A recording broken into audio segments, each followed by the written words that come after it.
Welcome to another amazing episode of the podcast. I'm Jay Connor, your host, also known as the Private Money Authority. And I'm so excited to have you here.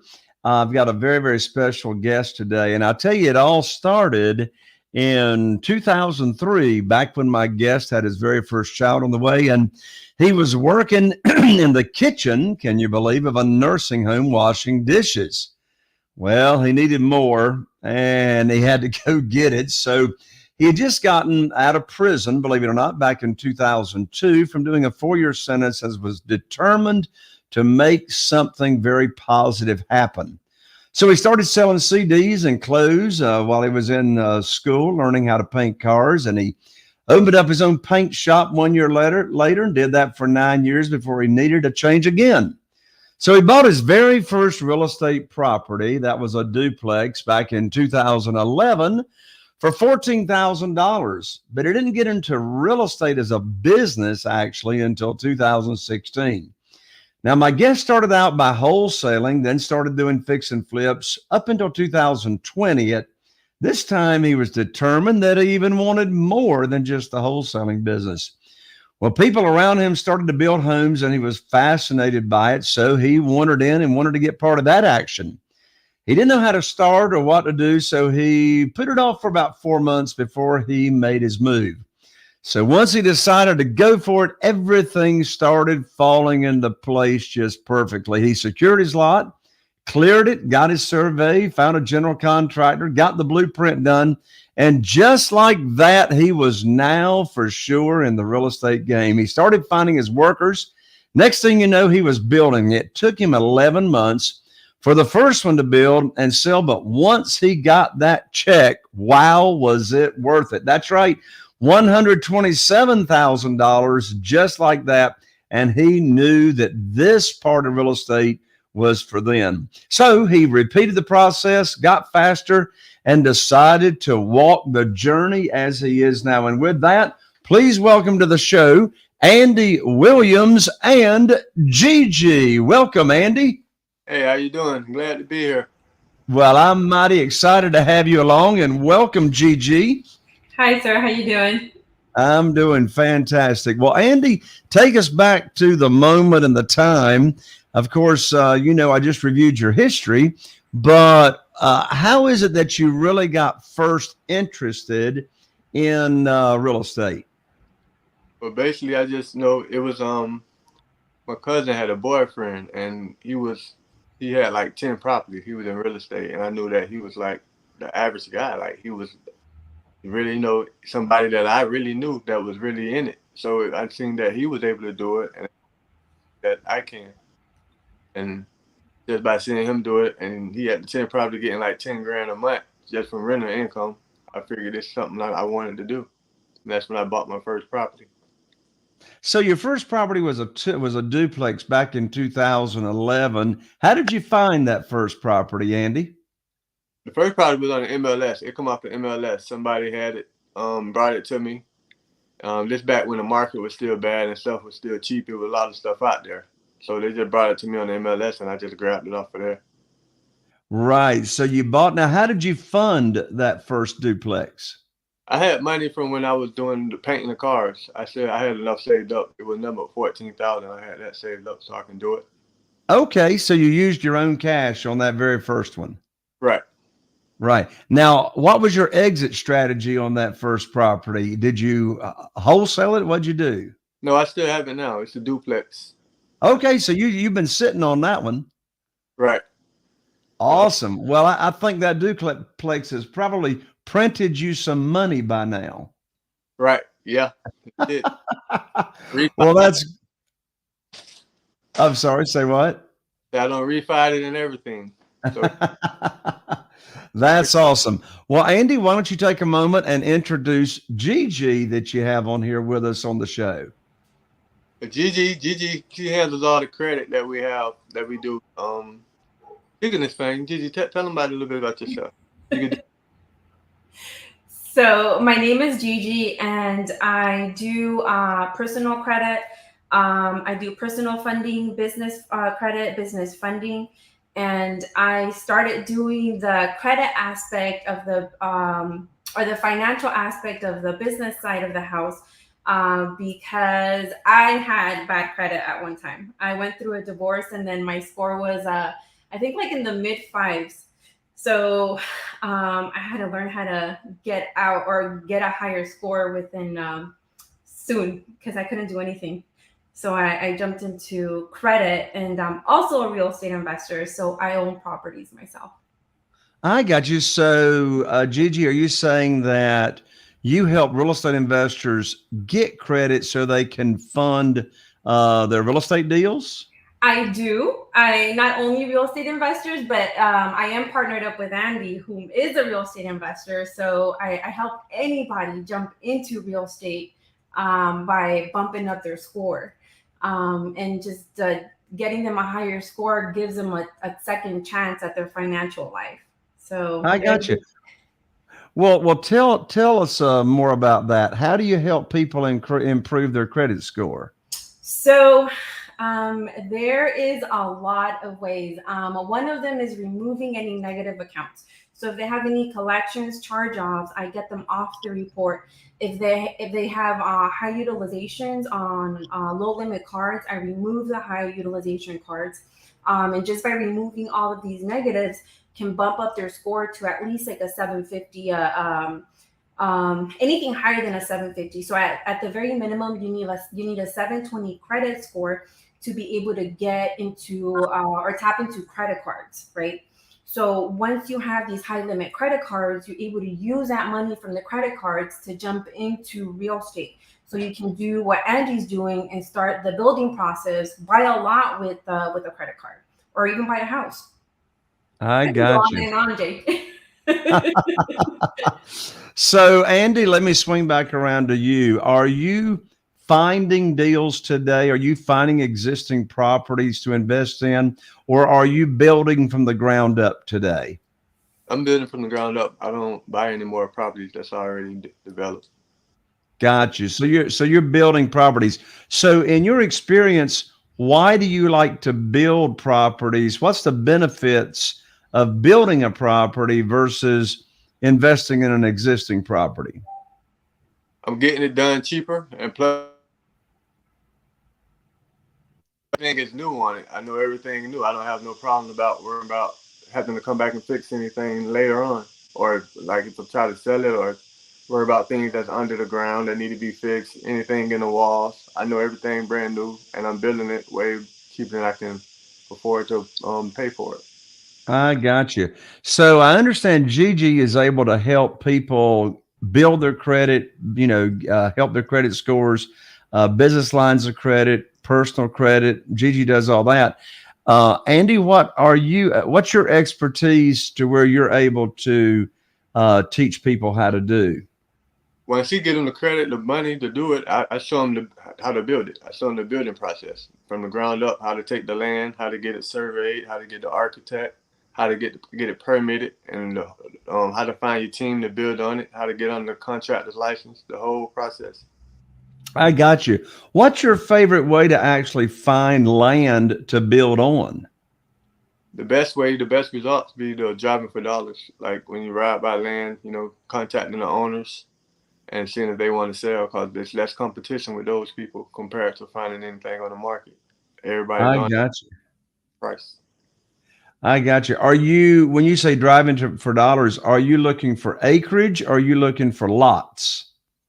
Usually single family lots in a residential area, because once you get acreage, then you're buying stuff to where you don't know how much of it is buildable. You don't know, you want how to bring utilities around and all that. It's way more money into buying the acreage than it is to start the single family. I got you. What areas geographically do you like to build in, or do you build in, and your students? I mean, we're in Tampa, St. Petersburg area, and we go out to like Polk County, but all this is in Florida. But I teach my students how to do it in whatever state they're in. Basically just I teach them the numbers, how to run the numbers to see if it makes sense. And once it makes sense, I just show them how to do it whatever they are. Okay, well, that's pretty cool. So when someone is doing their very first deal like this and building, their first property, What are the primary challenges and red flags that people need to look out for so they don't make, a big mistake? One thing is finding the right workers. The workers is a big part of the deal, and they can make it go fast. And I show them how to find the workers too, and then basically having the right piece of land. Like you want to have something, that's cleared. You don't like if you buy something with trees on it, that could take a while. You buy something that don't have city water and power. Well, not power, but water. If you don't have the city plumbing, then getting a septic tank and a well, that's like a whole big deal. That's like an extra 15 grand you're going to be paying that you didn't intend on paying for. So basically, you want to get stuff in good areas and areas where all that stuff already is. I got you. Well, now, do you need good credit from your experience to start in real estate the way you have? No, you don't need good credit to start. Basically, when they sign up for the boot camp, I help them get their credit together. Like Gigi gonna get their credit straight. So once they're already programmed, we're gonna show them how to get the cards off once they get the credit good. So we basically show them the whole process on how to do it. We start off with usually people with 500-600 credit scores, get them to 720s, then do the whole process for them. I got you. Well, now, in your bio, you've got experience in using credit cards in your real estate investing business. How do you use credit cards to build your houses? That's Gigi part. Tell them, Gigi.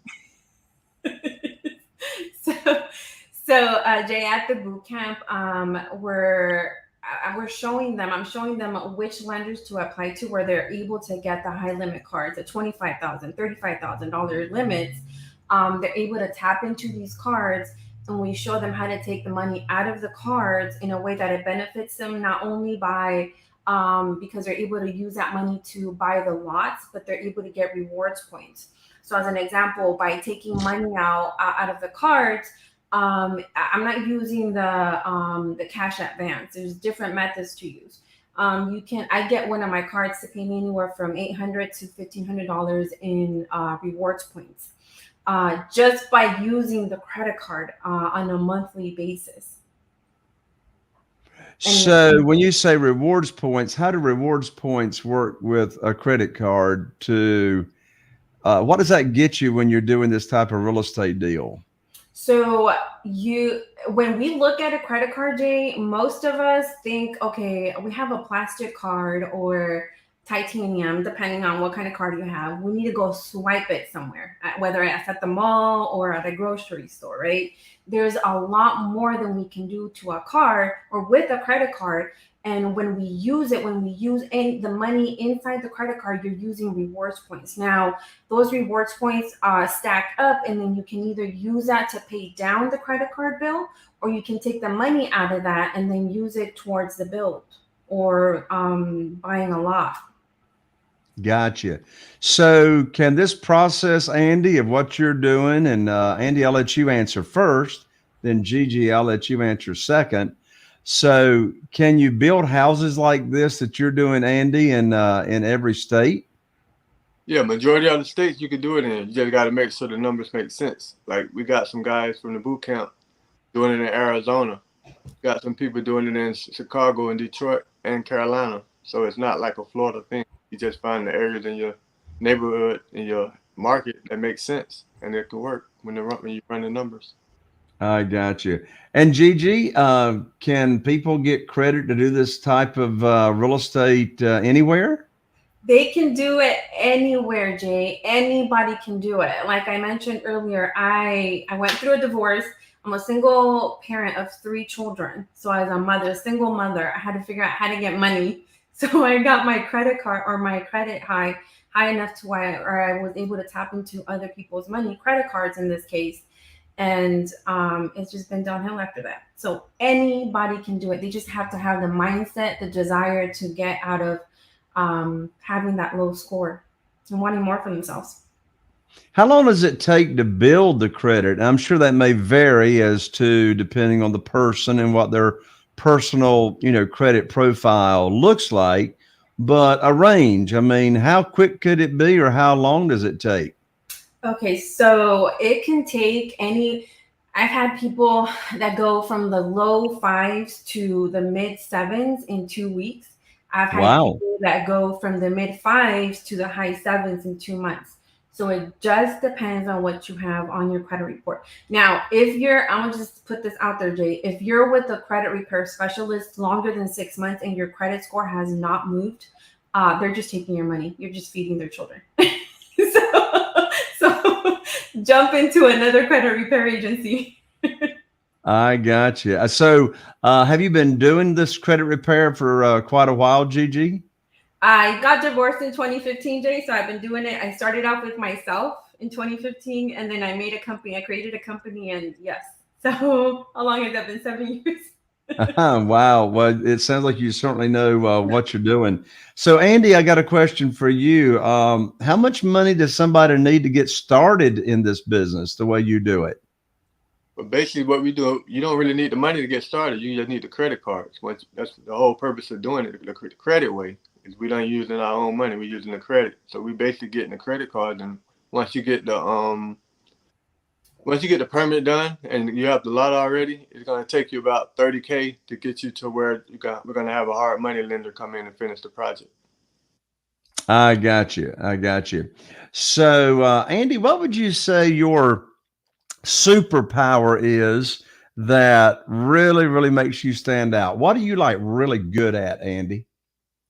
Being hands on with building, like being on finding the workers, finding the lots. That's like my main thing. That's what I do all day, every day.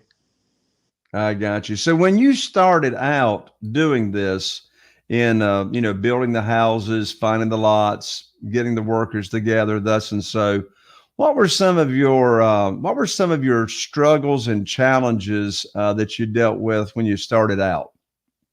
When I started out, my challenge was not knowing what was the next step, not having it systemized, not knowing what was next. So basically, I was like winging the whole thing. But now I got a blueprint. Now I just got everything systemized to where it's like way easier now. But when I first started, I really didn't know what was next, what to do, what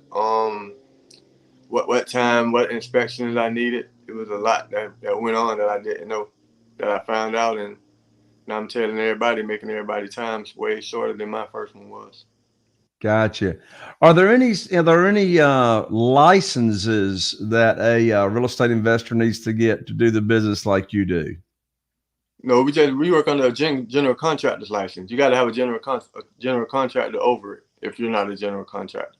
So we just pay him to use his license, and what he do the permitting, and then he do the inspection. He put in the inspection for us. I got you. So you do work with the general contractors. So let's see here, Andy. You built your first house what year? 2020. 2020. All right. So 2020, you built your first house. On that first property, that first house that you built, what was your biggest lesson learned that you could share that would keep someone from making that same mistake? Biggest lesson learned. Have your team together and have them ready to work. Like, it was sometimes when I was on that project to where I didn't have, like, I have one job done, but it'd be probably like 2-3 weeks before I get the next person to come work on it, because I was still trying to find that person. So I didn't have it lined up. I didn't have everything ready. I didn't have my workers ready to go out there when it was time for them to go. Right.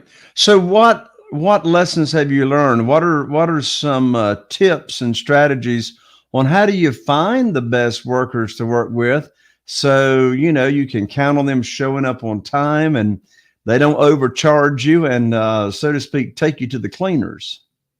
The best way to find the workers is find workers that's already out doing new construction jobs. Like, I go to job sites of other people's job sites that and find the workers that they have working and get their information. I get their contacts. Then I ask them, do they know other people that do other things? And those been the best people to get, because they don't get paid until after the inspection passed. So they don't get upfront fees. So you don't have to go to the store with them all the time to get the material. They could call you from the store, or sometimes they even buy the material and they give you the receipt and then you pay them back that way. But of going to the different job sites was the best way for me to find them. Yeah.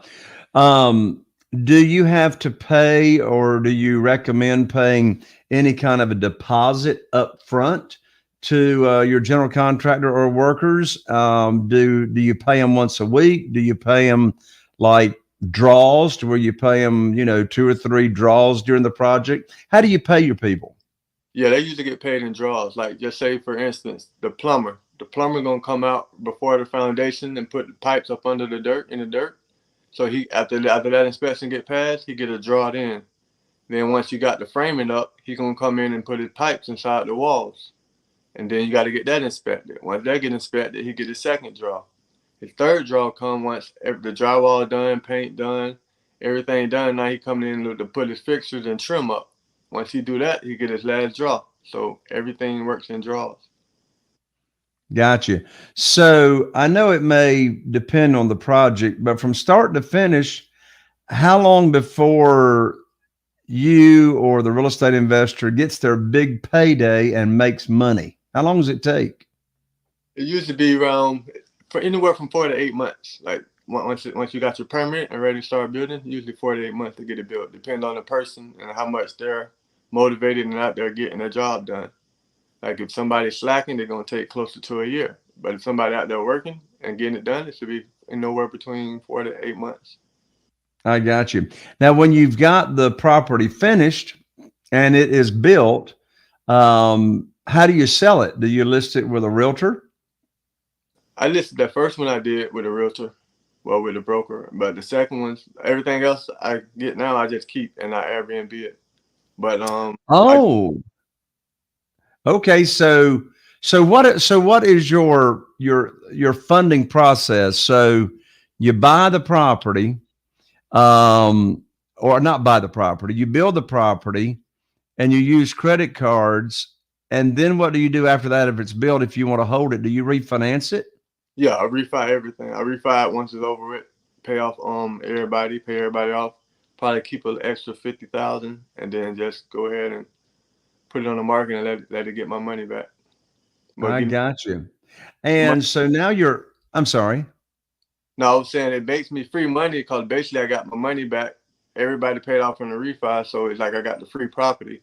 And now it's making me an extra 15 grand, well, 1,500 every month. Gotcha. So why have you chosen to Airbnb the property as your exit strategy? I say exit strategy as what you're going to do with the property. What are the benefits of Airbnb? You get double to triple the rent that you can get for regular rent. I got you. Do you have someone that manages the house for you, or do you manage it yourself? No, I have my sister. My sister do the managing of that, the Airbnbs. I got you. I got you. So what are some tips and lessons that, and I know your sister's managing it, but what are some strategies and lessons you've learned on how to have a successful Airbnb business once you get, a house built? Basically, the strategy is just to keep it going. Like, just basically every time you get one, just go ahead and just Airbnb it, and the money just gonna add up. So all I do is I just keep redoing the same thing every time. Like, once I get a house, I refi it and just repeat the process. I just stay repeating it. And then sooner or later, you're gonna have 10, 15 houses. So you rinse and repeat. Yeah, that's like the firm method of building. I got you. Well, now, Andy, I've heard you talk about, and you got a cap and you got a T-shirt that says the $100,000 play or system, something like that. Yeah, the $100,000 play.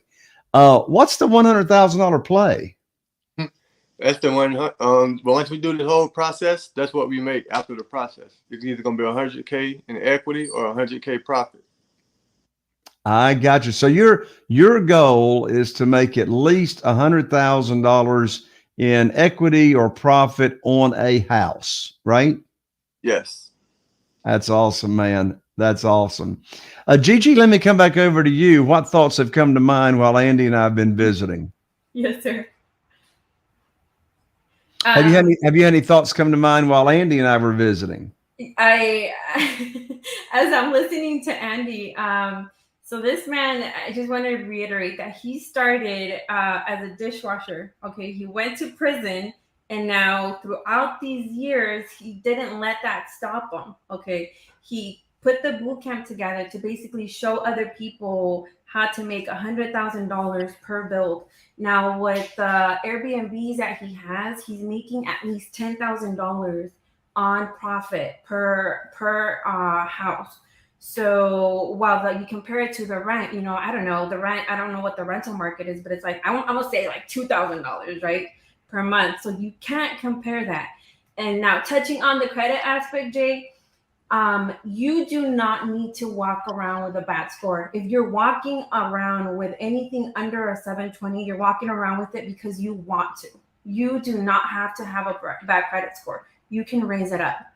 And I encourage anybody who's listening to this to jump on your score. You don't have to come to me to get your credit repaired. You just need to get it done. Gotcha. Well, Gigi, what's the best way for someone to get up with you or Andy or whoever to get their credit score increased?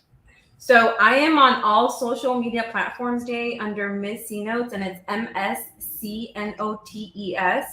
I'm more active on IG, and it's the same social media handle. My telephone number, you can text right if you're ready to get a second chance at your financial life. Just text the word ready to 404-458-0893, and then you'll automatically get a link to my calendar. We'll hop on a call, and then we'll come up with a plan of attack.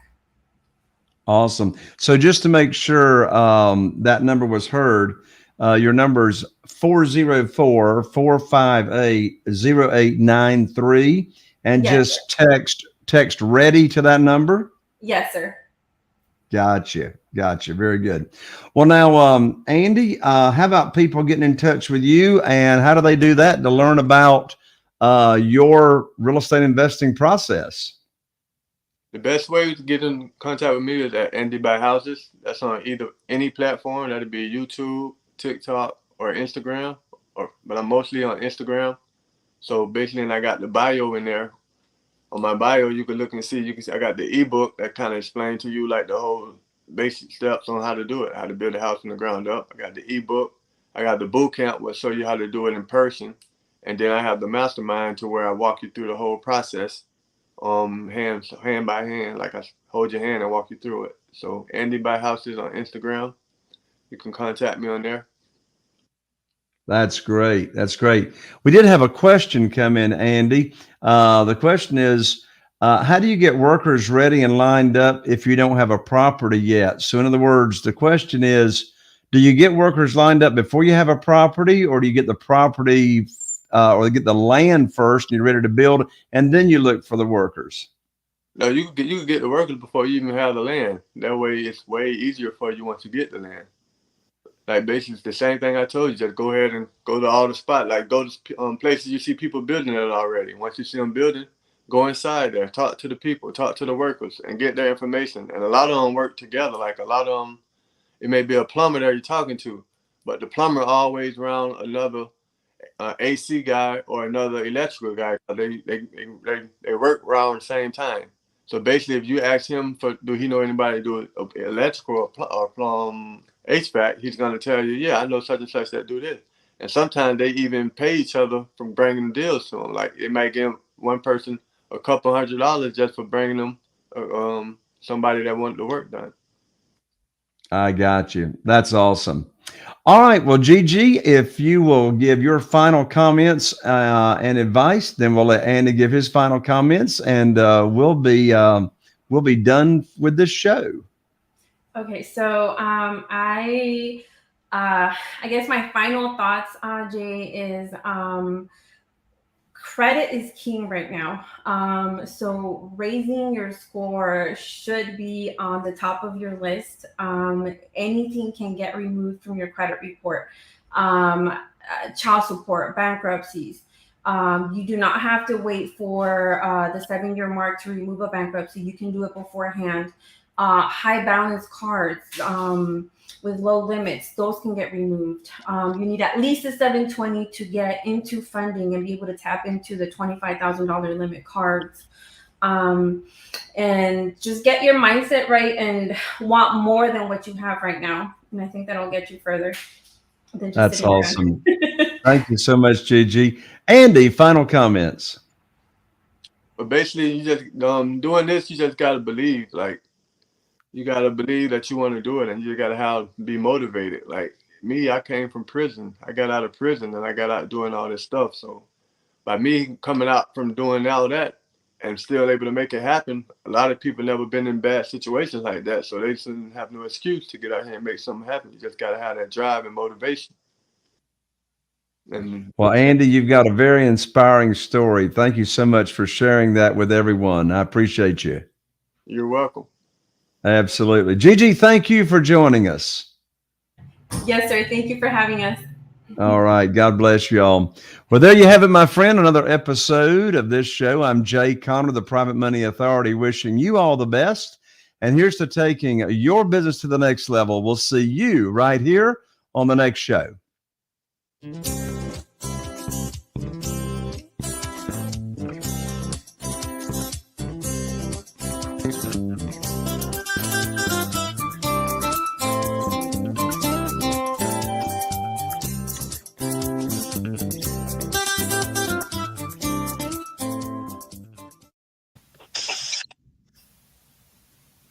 All right, Sharub and Scott, we can stop the live. I'm good with the intro.